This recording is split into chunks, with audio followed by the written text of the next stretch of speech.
निर्णय घेतलाय म्हणजे रणजितला विचारूनच घेतला असणार. मग ते असं कसं वागू शकतात? ते काल असं वागत होते तस काय ते या गावचेच नाहीयेत? यांना काहीच माहित नाहीये का?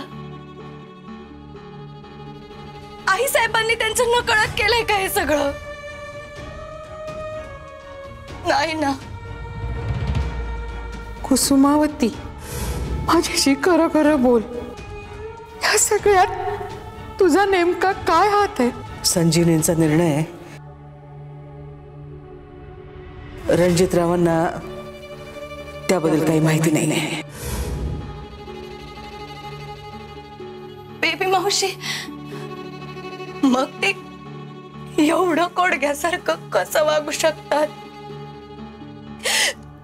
मग ते का छळ करतायत माझा?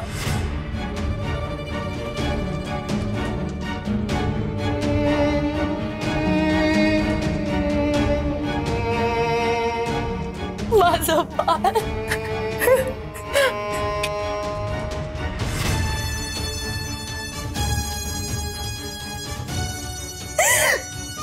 माझं बाळ. ए संजू, शांत हो बाळा. कसं आणि काय समजावू का तुला? हे बघ, एवढंच सांगते की ह्या सगळ्यात रणजितची चूक नाहीये.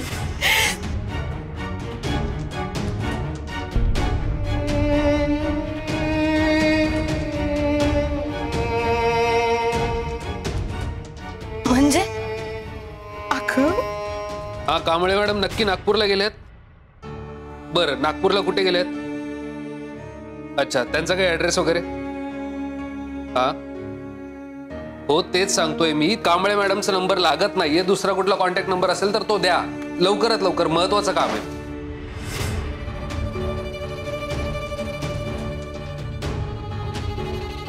काय ग, काय चाललंय तुमचं?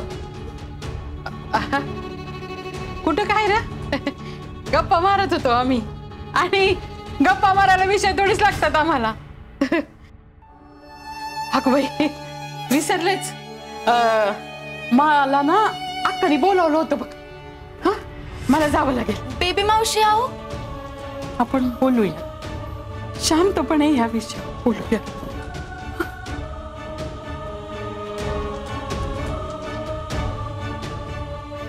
येते रे रंजय.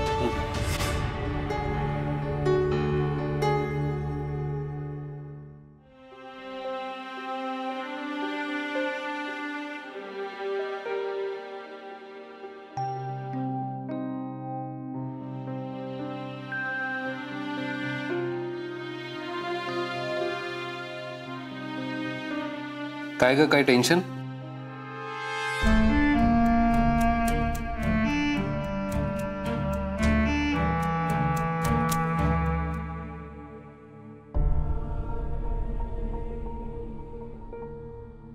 आहो, जाऊ दे यार संजू, नको सांगू, मलाच टेन्शन आहे खूप.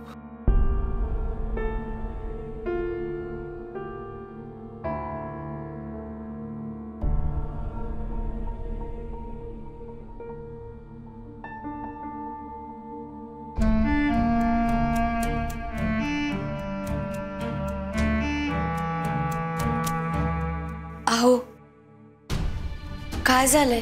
त्या कांबळे मॅडमला आताच नागपूरला सुट्टी घेऊन जायचं होतं का? कोण कांबळे मॅडम?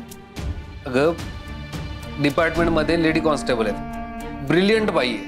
आता मला त्यांची गरज आहे, नेमकं रजा घेऊन गेल्यात. काय झालंय मला नीट सांगता का? संजू, रायाच्या ऑफिस मध्ये स्वाती लवंगारे नावाची एक बाई आहे. ती रायाचं सगळं अकाउंट हँडल करते. रायाच्या सगळ्या डिटेल्स तिच्याकडे आहेत. त्याचे काळे धंदे, 2 नंबरचे धंदे. संजू, ही बाई जर फुटली ना तर रायाला आपण नक्कीच गजाआड करू शकतो.